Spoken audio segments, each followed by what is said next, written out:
मैं एक कार सेवक रहा, 1992 का कार सेवक हूँ। 18 वर्ष का था तो घर से चला गया था कार सेवा करने और बहुत सब कुछ देखा। 16 साल का था, मेरे को स्मरण होता है, मेरे पिताजी ने मुझको बताया। साथ में टीवी में भी कुछ न्यूज़ें आई, कुछ उनके जो मित्रगण आए थे जो वहाँ पे 1990 में कार सेवा में गए थे। अयोध्या की गलियां, दशरथ द्वार के दशरथ महल के पास जलियांवाला बाग की तरह मुलायम सिंह यादव ने कृत्य कराया था। संतों की, कार सेवकों को एक गली में घुसा के गोलियां चलाई थी, धाम धाम धाम, और इतने मारे थे सरयू लाल हो गई थी। नहीं भूल सकता साहब, नहीं भूल सकता कि जिस तरह श्रद्धेय अडवाणी जी को लालू प्रसाद यादव ने मुजफ्फरनगर के आसपास बिहार में कैद करा,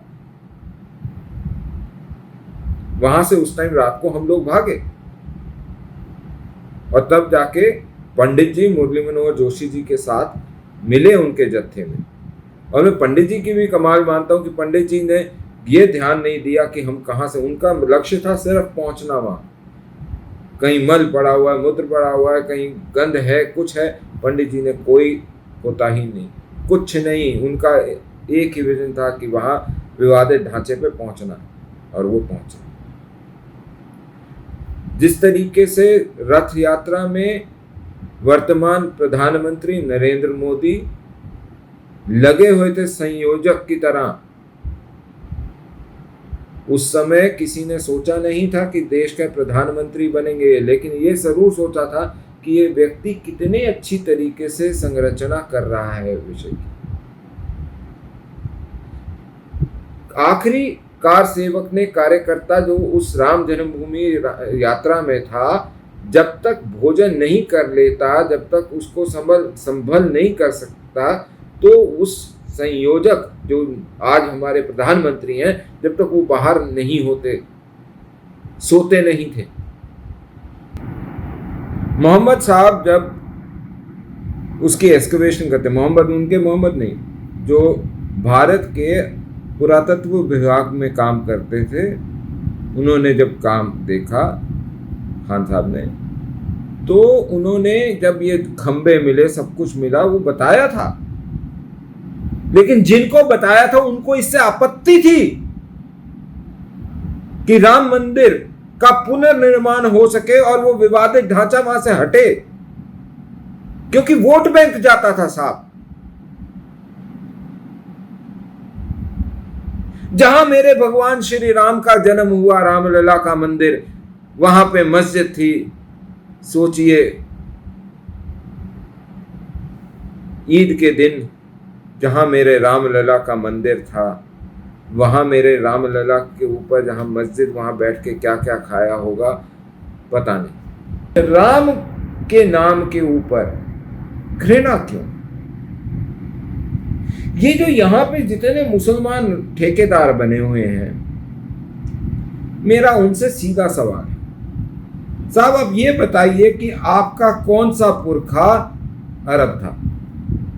क्योंकि इस्लाम का उत्पत्ति जो हुई, the true resurrection or the true creation of Islam was in the Middle East. तो आपका कौन सा पुरखा वहां से आया था? और आप जो आज दुहाई उठाते हैं, यहां पे बोलते हैं कि राम मंदिर बनने पे प्रधानमंत्री को नहीं जाना चाहिए, आप मेरे को ये बताइए कि प्रधानमंत्री क्यों ना जाए? ये देश जो राम के नाम पे बसा हुआ, जिसकी कॉन्स्टिट्यूशन की पहली प्रति के ऊपर राम के चित्र थे, उस देश का प्रधानमंत्री क्यों ना जाए? हम हिंदू की बात करें तो हम कम्युनल, माइनॉरिटी को स्पेशल स्टेटस देना सेकुलर। क्यों भाई? इनका भी अजीब ही सिस्टम है कांग्रेस वालों का। ये मुस्लिम अपीजमेंट में पागल हुए फिरते हैं। आप एक मौलवी को तनख्वाह दे सकते हैं, एक पुजारी को नहीं दे सकते। मौलवी के असिस्टेंट को दी जाए तनख्वाह तो कोई प्रॉब्लम नहीं है। मंदिर को दान मत दो, मंदिर में से पैसे निकलवा लो। तमिलनाडु में निकलते हैं, आंध्रा में निकले, केरल में निकले। किस लिए? इस देश के अंदर जहां पूरे विश्व का 90% हिंदू रहता है, पूरे विश्व का, आपको उससे दिक्कत? अरे जिस देश में उस देश का मूल धर्म जो है उसके निवासी रहते हैं तो उसमें आपको क्या दिक्कत है?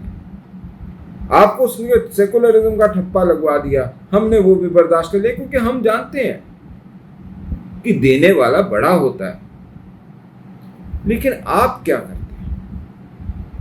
आप बार बार हमारा उत्पीड़न करते हैं, आप बार बार हमारा परिहास करते हैं, आप बार बार हमारे ऊपर ताने कसते हैं, आप बार बार हमारी भावनाओं को आहत करते हैं। नहीं करते। कपिल सिब्बल साहब ने ये कोर्ट के अंदर क्यों बोला कि 2019 से पहले नहीं आना चाहिए? काश उससे पहले आ चुका होता साहब। अभी तक मेरे राम लला जो हैं, जितने दिन वो फालतू उस टेंट में रहे, उसका खामियाजा कौन भुगतेगा साहब?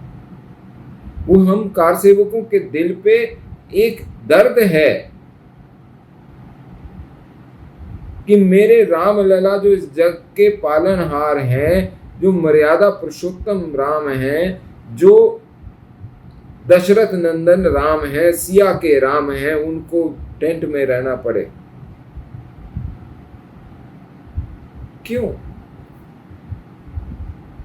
थाईलैंड की राजधानी अयोध्या बोला जाता है उसको, राजा को रामा बोला जाता है, और यहां ये साले बैठ के ड्रामा करते रहते हैं। शर्म आनी चाहिए। एक बड़ी विडंबना सी है यहां पे कि अपीजमेंट के लिए ये लोग कुछ भी करते रहे। बीजेपी बोलती है equality for all, appeasement of none. Why appeasement of none? Because हम जब तक अपीजमेंट करेंगे तब तक हम कानून का अनुसरण नहीं करेंगे। और मर्यादा पुरुषोत्तम राम जी का ये सबसे बड़ा था कि कानून सबके लिए बराबर होना चाहिए। उन्होंने अपने जिंदगी में त्याग करा, किस लिए? मर्यादाओं को सम्मानित करने के लिए।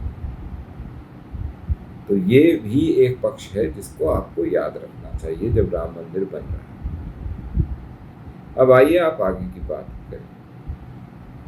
वो लोग जिन्होंने गोलियां बरसाई, वो लोग जिन्होंने लोगों को प्रताड़ित करा, हम उसकी बात करें।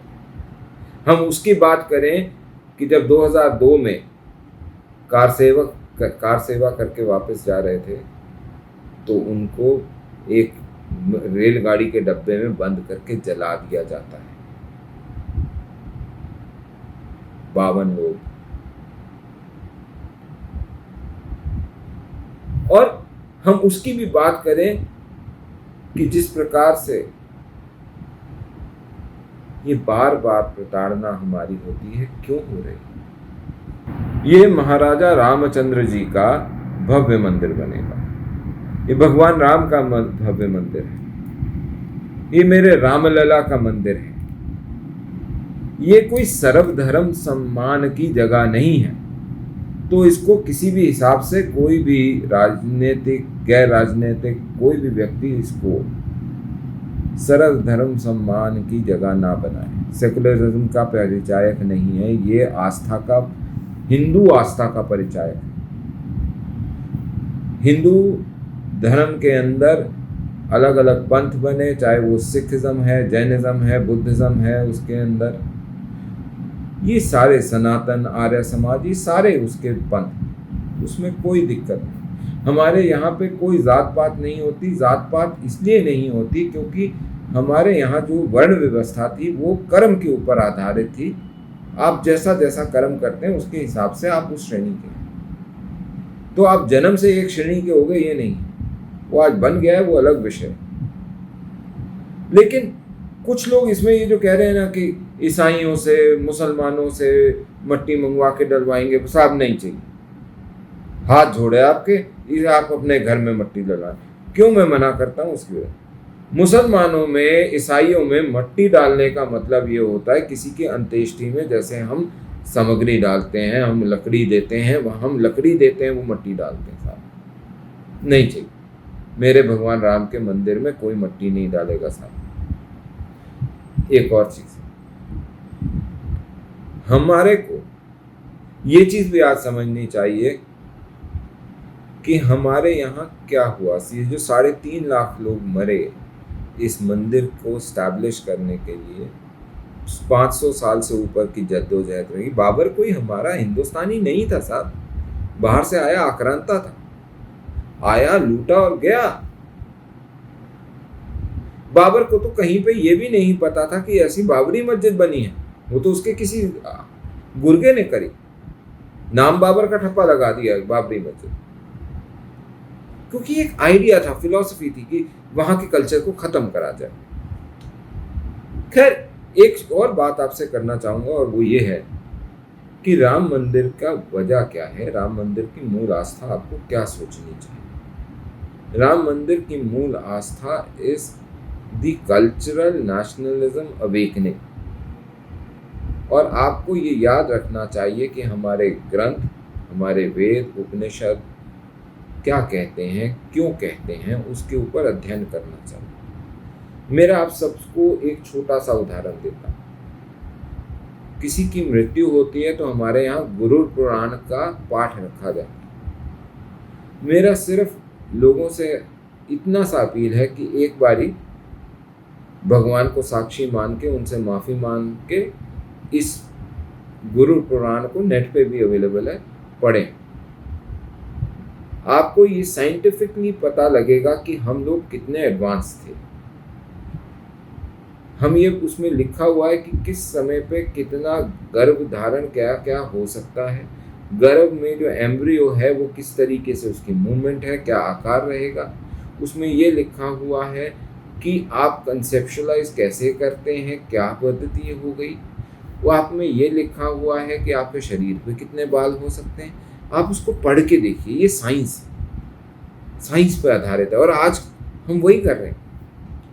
तो इस प्रकार की चीज़ें हैं साहब, आपको एक बार करना चाहिए।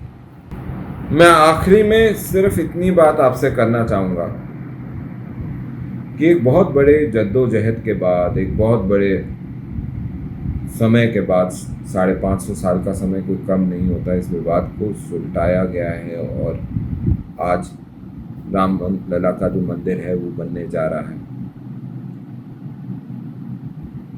लेकिन हमारे ऊपर इतना बोझ मत डालिए, हमारे कंधे अब थक चुके हैं साहब। हम नहीं सेकुलरिज्म का बोझ उठा सकते। हमको सेकुलरिज्म से कोई प्रॉब्लम नहीं है, हमें धर्मनिरपेक्षता से कोई दिक्कत नहीं है। आप अपना धर्म अपने अनुसरण करें, मेरे को कोई दिक्कत नहीं है, आप जी खोल के करें। लेकिन 2 चीज़ें बर्दाश्त नहीं। एक कि आपके धर्म को सेटिस्फाई करने के लिए मैं त्याग दूं, नहीं साहब, मैं बहुत त्याग दे चुका। दूसरी चीज़, मेरे भगवानों की जगह सोमनाथ तोड़ा था, आक्रांता बार के थे, उसके बाद मथुरा, काशी,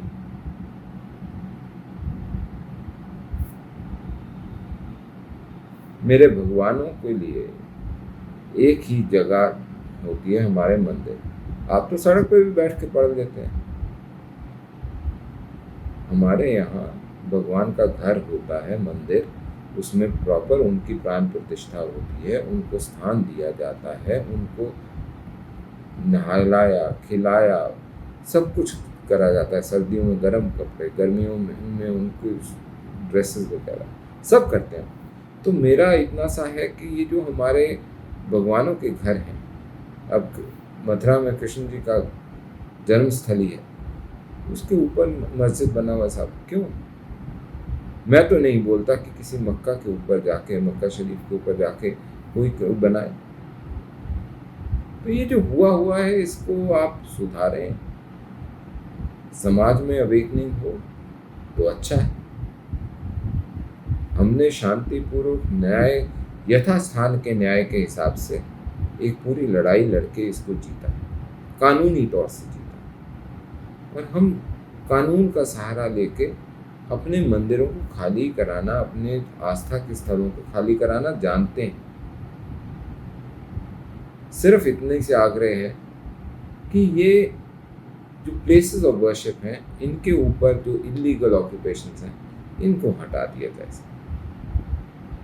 अब और बर्दाश्त नहीं।